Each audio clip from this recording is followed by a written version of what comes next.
Howdy hey, hello there! I had a suggestion from a friend to talk about my favorite sewing items and the brands and just all that good stuff. So I am taking that advice. Thank you for the great idea, Ronna. So here are my top 10 most favorite and useful items that I use the most. That's a really long title.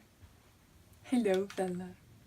I love these Clover chalk marking tools. They have a little wheel that dispenses the chalk. Oh, it's so helpful. You just stick it up next to a ruler or a pattern, whatever, and then you have an exact line of where you need to cut or what you're tracing or whatever. They're great. I used to just have the blue and it worked on most fabric colors, but on darker colors it's nice to have white.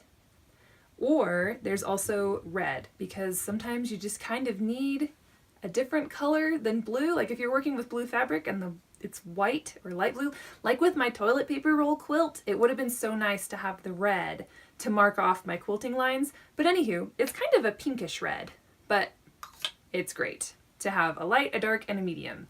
So I highly suggest these. They're not messy. I mean, the caps keep the powder from falling out. They are refillable and you can get their refills, probably Hobby Lobby, Joan, Walmart maybe even has them, but they're great. I highly suggest these marking tools. Kind of along the same lines is a seam gauge. This is a really nifty tool to help you measure a certain distance away, or like if you're measuring something you can move the little dial along to show you exactly where that was. I use this a lot when I'm doing binding and mitered corners. So if I'm doing a 1/4 inch seam allowance, I just move it down to the 1/4 and then I can pin a 1/4 inch away by using this tool and not having to really even think about it. I just pick this up, lay it on the quilt, and then pin it. It's great. I love these. It's a really nifty little 6 inch and 12 and 5/8 centimeters. So I don't even know if that's the right way to say centimeters. I'm an American, help! Speaking of adding binding onto quilts, I usually use a walking foot for that because the walking foot works with the feed dog of your machine and it walks with it. It holds the top layer and the bottom layer and feeds them through evenly.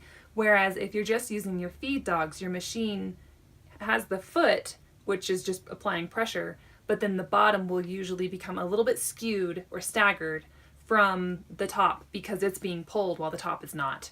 So this is also great for working with minkies and thicker fabrics. I use it for stitching in the ditch if it's just a long straight quilting line. I don't know. It's very, very helpful. I highly suggest getting a walking foot.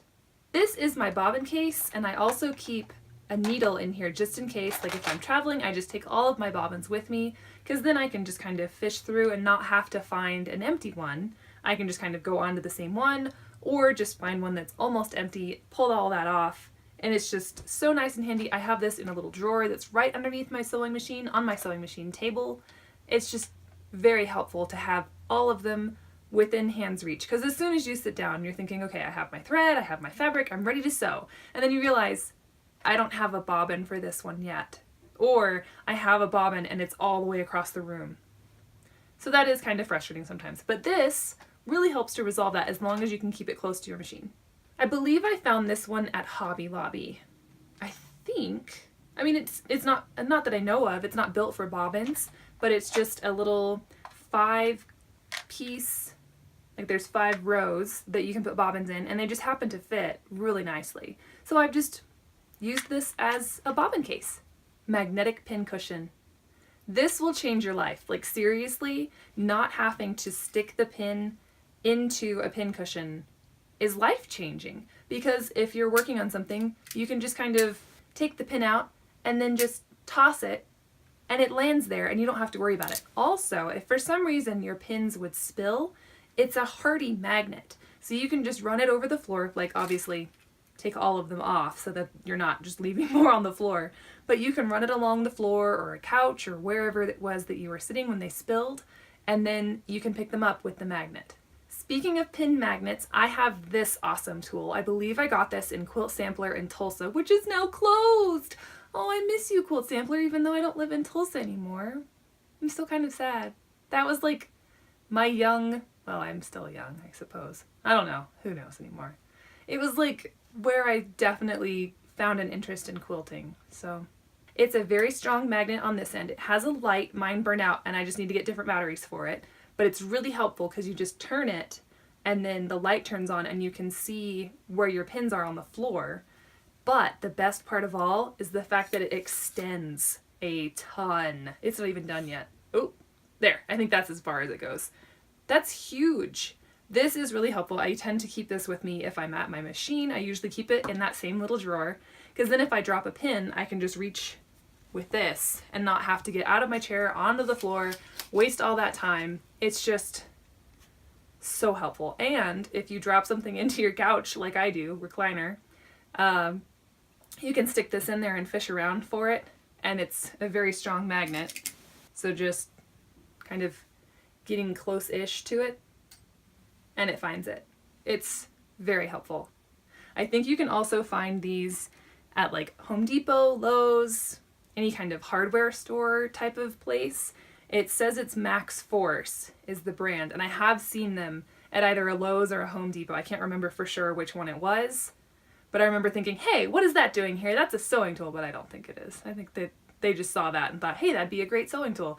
So anyway, it's kind of a multi-use tool. This next one is mostly for quilting, so feel free to skip ahead if you're not a quilter. But don't leave me! The brand is Kwik Clip, Paula Joan Creations, or the name of it is Kwik Clip, and it's a Paula Jones Creation brand. Basically, when you're putting a safety pin to baste your quilt, you go down and back up, but sometimes it's hard to come back up with the thicker fabrics. So basically this just, well, I'll just show this clip here to show you what this nifty tool is really good at. And then back to the safety pins. These are huge. They are so nice because they are bigger, so they don't hurt your fingers as much as you're putting them through, and they have a slight bend to them. I'm not sure if that was able to be seen very easily. But they do have a bend, which also helps with getting them back up, because if it's just straight, it just wants to go down and not come back up. But anyway, you probably know how curved items work. The second to last one I know has been in several videos. It is my Oliso iron, and it actually pops up. So it pops up when you're not touching it, but it also has the function to be turned off, so you can just use it like a regular iron. I love this feature. It's so nice. It's so much easier on my little wimpy weakling arms to not have to iron and then pop it up, and then put it back down and iron and then pop it up. It's also great for my fibro brain, because in case you didn't know, I do have fibromyalgia and I do have brain fog. It's a real thing.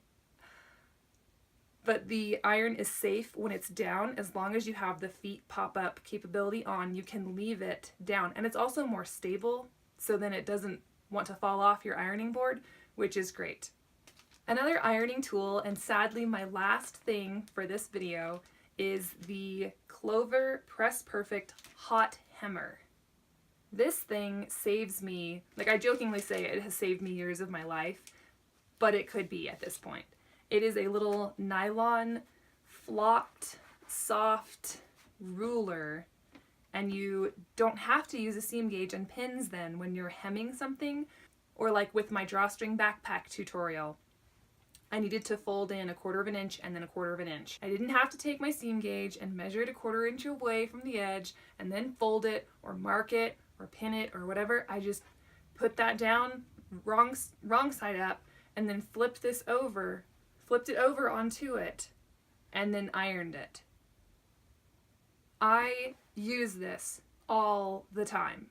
Well, there you go. There's my top 10 most useful sewing items that I cannot live without. Well, I suppose I could, but oh no, I forgot one. Another item that I love is my quilt wall. It's by Fons and Porter, and it is huge.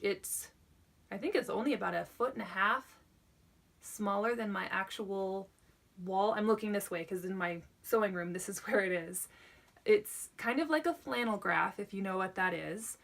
And if you don't, I'm about to explain it, so hang in there. It basically allows fabric to stick to the fuzzy piece of it, and it has a graph, it has bias lines, 90-degree angle kind of a look. I mean, I'll show it, but just I'm explaining what it is before I do. But it allows you to look at your quilt before you quilt it. You know, you don't have to sit on the floor, spread it out on a bed, have it take up tons of room, because it's all on the wall, so it's just completely out of the way, and it's very, very helpful. So there you have it. There are my top 10 most used items in my sewing room, or at least my most useful items that I use very frequently. Let me know if you enjoyed this video, and I will try to find a couple of more items to share with you that I like to use. And please let me know in the comment section what items you use the most. Thank you so much for joining me. I really enjoyed having you along for the ride. If you're new around here and haven't subscribed yet, I'd love to have you subscribe. That would mean the world to me. I'm so glad that you guys spent some time with me today. Please stop by again, and I'll see you next time. Bye!